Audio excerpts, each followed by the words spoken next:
I reset defaults. No! No! How does that apply, man? You click it once and you apply everything. Are you kidding me, bro? Really? Come on, game. Who the fuck designed this shit? Hey, what's up everybody, and welcome to my second informational video regarding the video game Insurgency Sandstorm here on YouTube. My first video was a review, but this one is going to be something slightly different from a review. This is going to be an attempt to further help the development of this game. I am Goggenator. I am one of the only streamers playing this game. I've been playing this game for about 1,000 hours, and I'm also part of the competitive scene here in Europe, where I'm playing for one of the best teams. I would say that I have the experience required to, analyze and break down the strengths and weaknesses of the game mechanics in its current state. In this video, we will go through some problems and solutions, as well as improvements to the following. Hipfire and ADS, suppression effect, sway, recoil, both single and full auto, weight mechanics and weapon characteristics, as well as attachments and their usefulness. And also I want to talk a little bit about something that I call the tactical walk or duck walk. It's basically when you're moving and shooting at the same time. So yeah, stay tuned. Let's get right into it. Before we hit the range, we are going to watch one little clip from an old video I made back in the beta, and another clip from when I was playing just a few days ago, comparing the Hipfire from then and now.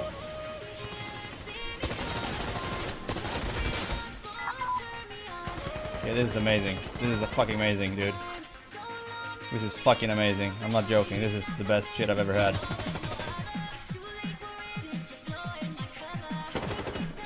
This is the best shit I've ever played in my life.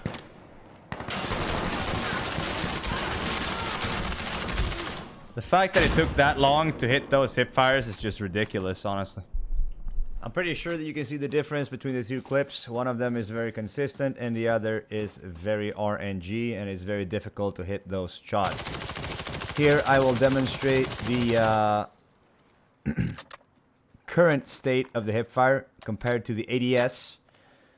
So as you can see, when I'm fully auto hip firing, the bullets are going left and right in an uncontrollable fashion.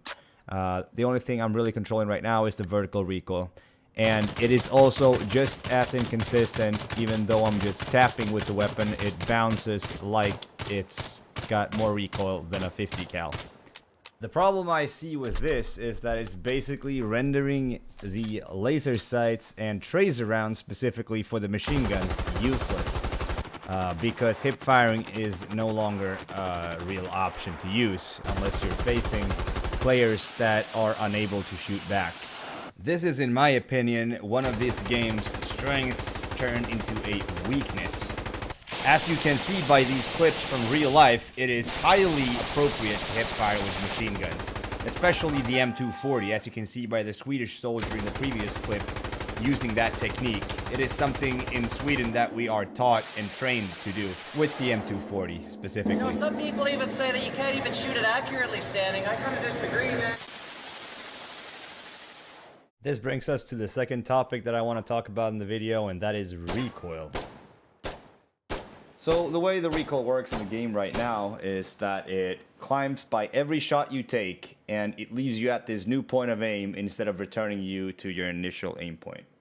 This works the same way regardless of single fire or automatic fire, and it is consistent among all of the weapons in the game. In addition to this, there is an extra initial recoil added to the first few bullets fired from the weapon. This can be shown here, and it is very obvious after you've played the game for a certain amount of time. This does add an extra difficulty, resulting in the person who has the perfect first round accuracy often winning the duel, which is good. However, this drastically promotes full auto fire over single fire techniques. This due to the fact that single fire suffers from that initial extra recoil every single round. Let me try to explain this through my not so very used whiteboard behind me. So I've made a simplified graph on the whiteboard here in my room where I have recoil on the y-axis and shots fired on the x-axis going from 1 to 7 shots. A little bit of a simplified version of what I envision the recoil system to work in its current state, where red being the current version in the game. Here you can see the recoil on your first round goes up and then it transitions into a more controlled, increased recoil over time. This results in what I talked about earlier, the single fire, when you're only shooting one round, going up, up, up, up, up every shot you take. But if you consistently shoot more shots in full auto, the recoil between the rounds go down and down and down. And this is a good idea, like I said, but it doesn't really work if you want to have single fire as well. It makes full auto, which is basically already overpowered, even more overpowered in comparison to the single fire. Something that I would like to see instead is having a more controlled 1, 2, going to 3 rounds before your recoil really starts increasing. And on between the 3rd and the 4th shot, your recoil is up there with the old version. And you can consistently keep spraying your magazine just like you've been spraying your magazine in the current game. What this does, however, is it allows you to have short bursts, controlled bursts that don't jump out of your way, and also utilizing single shot fire for most situations that you encounter. For a guy like me, that's what I prefer to do. However, there is a difference between 7.62 rifles and 5.56 rifles. So a change you could have is, if you want a 5.56 rifle, you would get more control for the first maybe 3 rounds. But let's say your 7.62 rifle would start climbing already on the 2nd round, motivating you for a higher damage output, maybe knocking your target down in the chest from the 1st round, but sacrificing a little bit of that fine precision accuracy and consistent accuracy that you would have with the 5.56. The third subject of the video will be sway, and here we are looking at the M240 machine gun while standing up. The sway is, in my opinion, an amazing feature of this game and should definitely play a big part of the gunplay. The way this way works right now is that it is increased with fatigue after you've been running for a long time, during heavy suppression, when you're getting shot at or hit, and also when you are affected by flashbangs and grenades. I agree with most of what this mechanic does, but there are a few things that I do disagree with, and also things that I think should be added. Here I will start to touch the subject of weight mechanics and weapon characteristics, but before we go there, I would like to start by discussing the suppression effect and the things I would like to see changed to that. So, welcome back to the whiteboard, everybody. So we're here by the whiteboard again, and we're going to talk a little bit about the suppression effect and how it's working right now. In the current state of the game, the suppression effect adds sway. You start screaming, revealing your position to other enemies, and you are also getting a little bit of blur occasionally on your screen. People that are not necessarily hitting their shots are rewarded for shooting first, and the person that gets shot at is usually, or most of the time, almost unable to shoot back accurate shots, resulting in your first shots also missing. Sometimes it gets a little bit ridiculous having 2 people spray at each other so much that, you know, none of them are hitting their shots because both of them are getting suppressed. With almost everyone I play with these days complain about the suppression sway and its implementation to the gameplay. So let's talk about suppression and what suppression really is and how it's being used in real life, for example. So what suppression is causing fear on your enemy, pretty much. You're shooting at him, he gets scared, he takes cover. He doesn't want to peek out again, allowing your teammates to flank around or whatever to neutralize your opponent, right? So when you get suppressed, you enter something called the fight or flight mode. You either take cover or you shoot back. It's a matter of being killed or killing your enemy, basically. What happens when you get scared, when you enter fight or flight mode? If any one of you have ever been in a fight in real life or entered this near-death experience, you know that everything kind of slows down. You maybe get a little bit of tunnel vision. You don't really hear what your girlfriend is telling you to stop fighting or whatever. And you just focus only on your threat in the moment, right?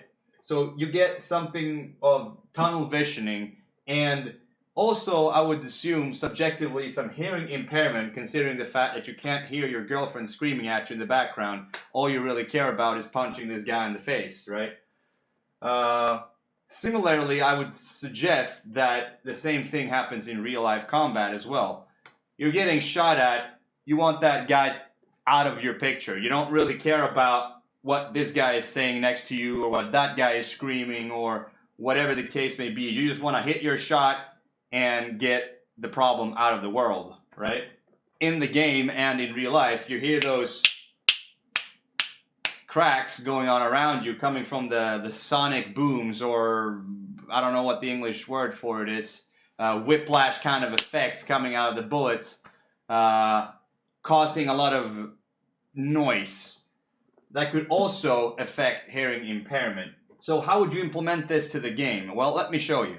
What if instead of the sway, you would add a tunnel visioning effect, blurring the sides of the screen, increasing by the amount of suppression you are receiving, of course, kind of similar to the picture-in-picture as you can see here, while also adding hearing impairment effects, possibly reducing the radius of which you can hear footsteps around you, as simplified shown here, with a person suppressing you.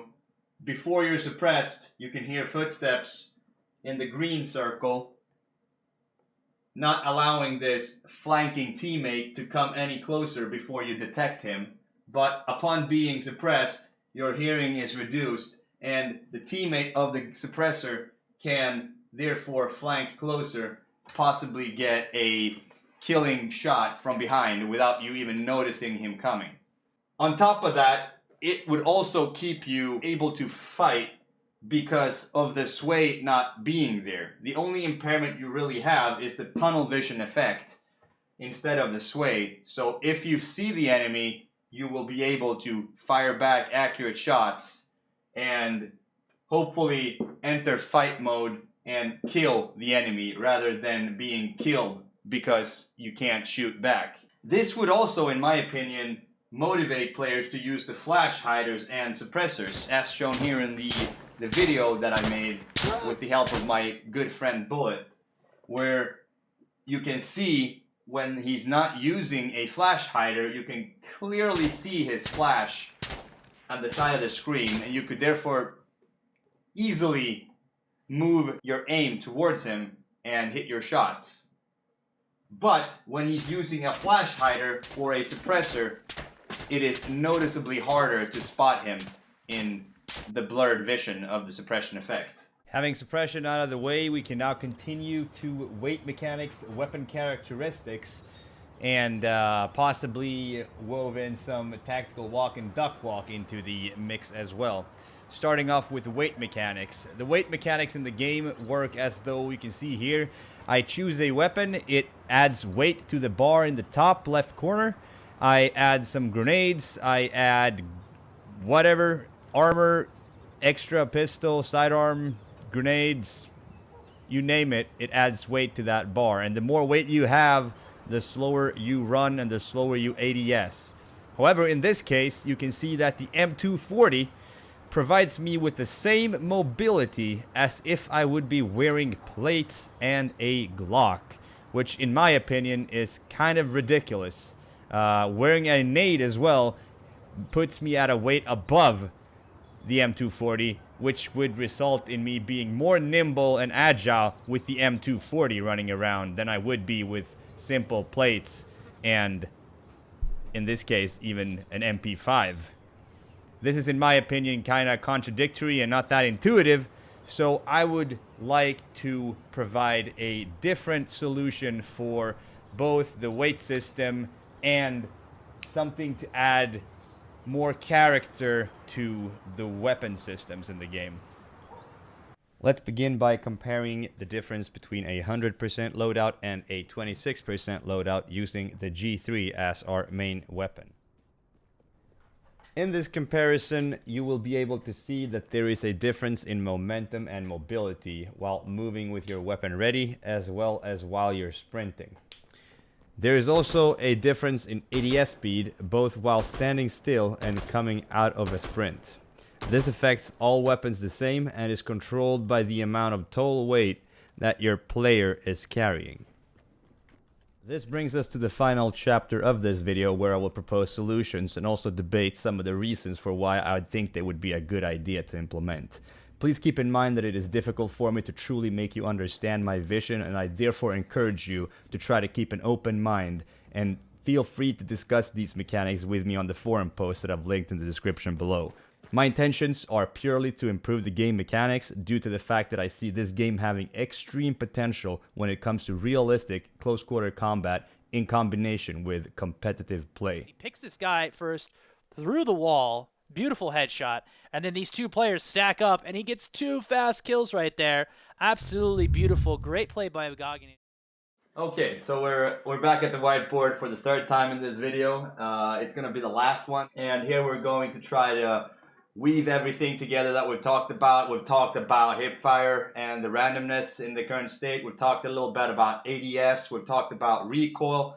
We've talked about weight, suppression, sway, and we started talking a little bit about weapon characteristics. But the last thing that I talked about earlier was something that I call the duck walk, when you're moving and shooting, or tactical walk, or whatever you call it in English. I don't really know. Yeah, I kind of showcased the idea with that, with the clip from the movie Act of Valor, where you see Navy SEALs moving from a fence towards a building. You can see they're moving at a pretty high pace, but they still have their weapon ready, similar to what the game in its third person showcases, with your weapon shouldered, almost ADS, just looking over the sights basically, ready to shoot.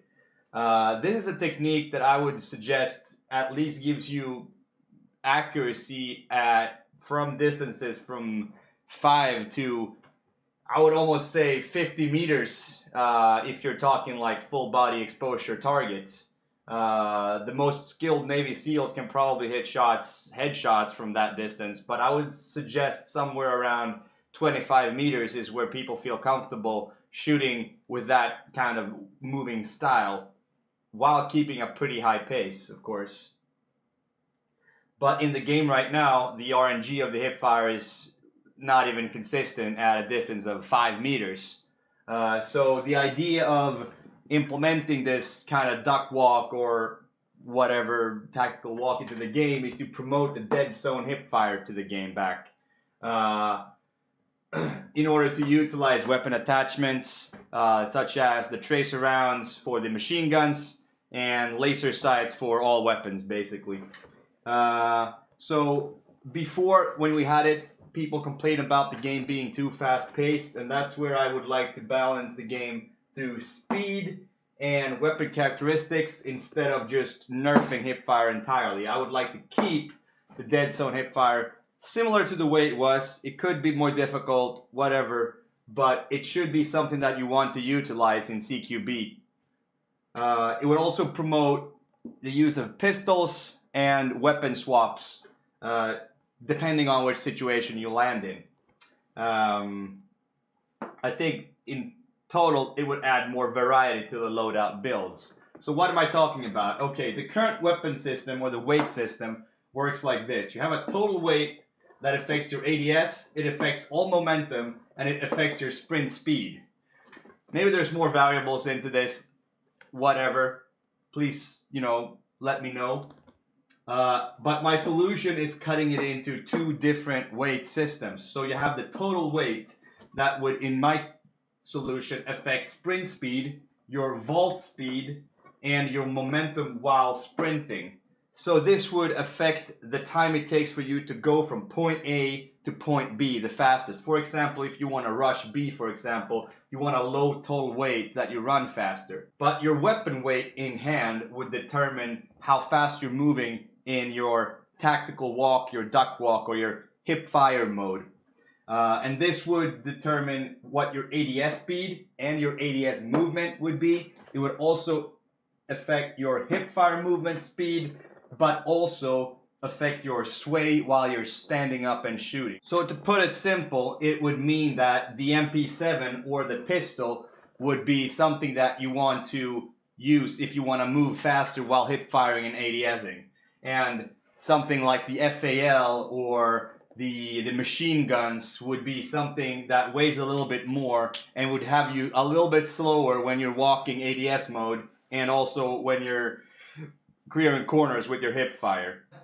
I think this idea for a solution would make people want to use more lightweight submachine guns if they want to first have a low total weight, and also when they get to the point, for example a B rush, or they just want to get into CQB, they will be nimble and fast, mobile while they're moving, clearing a lot of corners, but they'll also suffer the consequences of, using a smaller weapon. For example, the bigger weapon, the guns, the FALs, the machine guns, would have a larger, maybe more impactful suppression effect, more penetration, and more knockdown power. So for somebody playing a little bit further behind, like a support class, the FAL would be the perfect, solution, holding an angle, etc. I think that this would also enable people to wear armor and heavy armor, because the heavy armor won't really affect your overall movement speed when you're wearing your weapon, because your weapon is what determines how fast you are and how nimble you are in your weapons ready mode. So when you're clearing corners in CQB, you can wear armor without that big of a penalty. However, you won't reach the objective as fast as somebody who's not wearing armor, because he will be running faster and getting there first.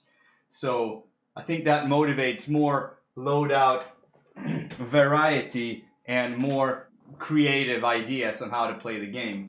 So when we talk about pistols, I have ideas that we should probably have pistols cheaper or even free, so that people actually use them, and sort of balance the weight system so that the meta isn't what it's been for the past few months, where people are running around full autoing FALs and the MK14 EBRs just because they're just better in every way.